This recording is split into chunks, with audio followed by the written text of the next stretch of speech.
मुख्यमंत्री जी के बेटे वैभव गहलोत को जो समन दिया गया है वो भी आप जानते हैं। उन्होंने खुद कहा, वैभव ने, कि ये 12 साल पुराना कोई प्रकरण था और पोलिंग डेट अनाउंस होने के बाद अचानक से समन भेजा जाना, सब लोग समझते हैं कि इसके पीछे क्या सोच हो सकती है। मैं फिर रिपीट करना चाहता हूँ, करप्शन के खिलाफ, गलत काम करने वालों के खिलाफ हम सब लोग हैं, लेकिन कार्रवाई करती है ईडी और जवाब दे रही है बीजेपी। दूसरी बात, पेपर लीक के खिलाफ पहले भी मैं था, हम सब लोग थे, आज भी और हमेशा रहेंगे। पेपर लीक अगर होता है तो लाखों नौजवानों के भविष्य पर अंधकार का काला साया आता है, इसको कोई सपोर्ट नहीं कर सकता। लेकिन मुझे खुशी है जब इस मुद्दे को हमने उठाया था, एआईसीसी ने इसका संज्ञान लिया था और हमारी सरकार ने विधानसभा में एक कानून पारित किया जहां पेपर लीक में अगर कोई पकड़ा जाएगा उस पर उम्र कैद का प्रावधान देश में कहीं नहीं है। हम लोगों ने जब बात को उठाया तो एक लाइफ इम्प्रिजनमेंट का प्रावधान विधानसभा में पारित करवाया है।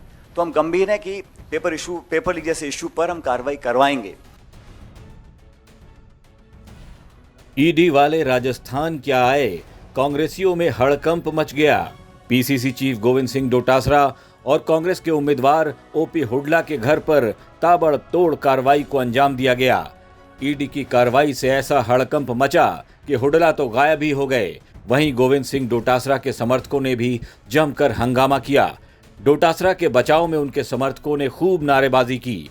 इस बीच सचिन पायलट का एक ट्वीट भी सामने आया जिसमें उन्होंने ईडी की इस कार्रवाई की कड़े शब्दों में निंदा की। इसके बाद शाम होते होते सचिन पायलट ने दिल्ली में ही एक प्रेस कॉन्फ्रेंस बुला ली। सीएम अशोक गहलोत के बेटे के लिए सचिन बल्ला लेकर मैदान में उतर आए। ऐसा पहली बार देखने को मिला जब सीएम अशोक गहलोत के लिए सचिन पायलट ने खुलकर बैटिंग की हो। एक ओर तो सचिन पायलट ईडी की कार्रवाई का विरोध करते दिखे, वहीं वो प्रदेश के उन तमाम बेरोजगारों का दर्द भी नहीं भूले। सचिन पायलट ने कहा कि उनकी सरकार पेपर लीक और करप्शन को लेकर बेहद संजीदा है, लेकिन ईडी की कार्रवाई बेवजह की जा रही है ताकि बीजेपी चुनावी फायदा उठा सके। अब सचिन पायलट जिस तरीके से सीएम के बेटे के बचाव में खुलकर उतरे हैं, इसके साथ ही सचिन प्रदेश के उन तमाम बेरोजगारों का दर्द भी नहीं भूले हैं जो पेपर लीक का दंश आज भी झेल रहे हैं। ऐसा लग रहा था कि कांग्रेस पार्टी ये मान के चल रही है कि अगर सत्ता में आएगी तो अशोक गहलोत ही सीएम बनेंगे, तो ये क्या चेंज ऑफ टैक्टिक है या भविष्य के और मैं कंप्लीट कर लेती हूँ सवाल। हाँ, और दूसरा कि आप अशोक गहलोत साहब के लिए बैटिंग कर रहे हैं यहाँ पे, तो क्या आज राजस्थान सरकार और गहलोत को पायलट की जरूरत आन पड़ी है, क्योंकि उन्होंने ऑलरेडी प्रेस कॉन्फ्रेंस कर चुके हैं। वो बात किसी एक व्यक्ति की नहीं है, बात मेरी या किसी नेता की नहीं है, बात संस्था की है, बात लोकतंत्र की है, बात इंस्टीट्यूशंस की है। और जिस प्रकार का एक नॉर्मल बन गया है कि इस प्रकार की कार्रवाई होगी, दो चार लोग चिल्लाएंगे, चीखेंगे और फिर उसको भूल जाएंगे, ये मैं समझता हूँ लॉन्ग टर्म के लिए, डेमोक्रेसी के लिए, हमारे जो इंस्टीट्यूशंस हैं उसके लिए सही नहीं है। मैं ये एक दल, एक नेता, एक घटनाक्रम के बारे में नहीं बोल रहा हूँ, मैं जनरली बताना चाहता हूँ कि ये परिपाटी अभी पड़ी है पिछले 5-7 सालों में, ऐसे पहले नहीं था। ऐसा नहीं था कि संस्था पहले नहीं थी, ऐसा नहीं था कि पूर्ण बहुमत की सरकार पहले नहीं थी, लेकिन ये कार्रवाई जिस प्रकार हो रही है ये पहली बार हो रही है और इसका संज्ञान हम सब लोगों को लेना पड़ेगा। जहाँ तक आपने पहला सवाल पूछा, भविष्य के गर्भ में क्या है ये किसी को पता नहीं है, तो हम सब लोग तो अभी वर्तमान में काम कर रहे हैं। हाँ, भूतकाल से, इतिहास से, सब अनुभव से सीखते हैं, समझते हैं, संज्ञान में लेते हैं और वर्तमान में कार्रवाई करते हैं, लेकिन भविष्य में क्या होगा ये किसी को पता नहीं।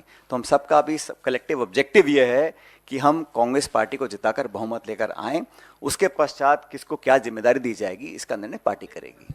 दरअसल सब लोग ये पूछना चाह रहे हैं क्योंकि गहलोत साहब ने कहा कि मैं तो छोड़ना चाह रहा हूँ, ये कुर्सी मुझे छोड़ नहीं रही और ना आगे छोड़ेगी। तो सब लोगों का ये जानना कि आपके पास चूंकि जिम्मेदारी, अब आपकी कोई केमिकल इस तरह का इजाद आपने किया कि जो चिपकी हुई कुर्सी उसको आप अलग कर सकें, कोई इस तरह का कोई अनुसंधान आप कर रहे हैं। दूसरी हमारे यहाँ सुनो मेरी बात, दूसरी बात, एक छोटा सवाल, आपने तमाम प्रक्रिया बता दी कि हमारी पार्टी में ये प्रक्रिया है, तो प्रक्रिया के तहत 2 ऑब्जर्वर गए थे, प्रक्रिया के तहत उन्होंने विधायक दल की बैठक बुलाई, तो उस प्रक्रिया का पालन तो वहां हुआ नहीं, तो आप कैसे उम्मीद करते हैं कि आगे प्रक्रिया का पालन ऐसा है जो आप, मैं जानता हूं मुझसे क्या बुलवाना चाह रहे हो, लेकिन जो जिस घटनाक्रम का आपने उल्लेख किया है वो भी एक शोध का विषय है कि वो, लेकिन वो अतीत में है। मैंने कहा जो समय निकल गया वापस आने वाला नहीं है। अब हमें आगे की तरफ देखना है। बड़ी चुनौती देश के सामने है। ये 5 राज्यों में अगर कांग्रेस पार्टी जीतती है तो निश्चित रूप से 2024 में इंडिया अलायंस सरकार बनाएगी भारत में। हमारे लिए ये राज्य जीतना बहुत जरूरी है, पार्टी के लिए और देश के लिए, ताकि इस प्रकार की जो घटना आज हुई है ये भविष्य में ना हो। सचिन पायलट को पार्टी की फिक्र है, सीएम के बेटे की चिंता भी, लेकिन पायलट अपने उन नौजवान साथियों का दर्द भी नहीं भूल सकते। पायलट अब पार्टी के लिए सारे मतभेद भुलाकर खुलकर मैदान में खेल रहे हैं। शायद सचिन को सीएम की कुर्सी की भी चिंता नहीं, क्योंकि पायलट भी ये अच्छी तरह से समझ चुके हैं कि होगा वही जो आला कमान को मंजूर होगा, लिहाजा अपना काम करते रहने में ही समझदारी है। ब्यूरो रिपोर्ट, राजस्थान तक।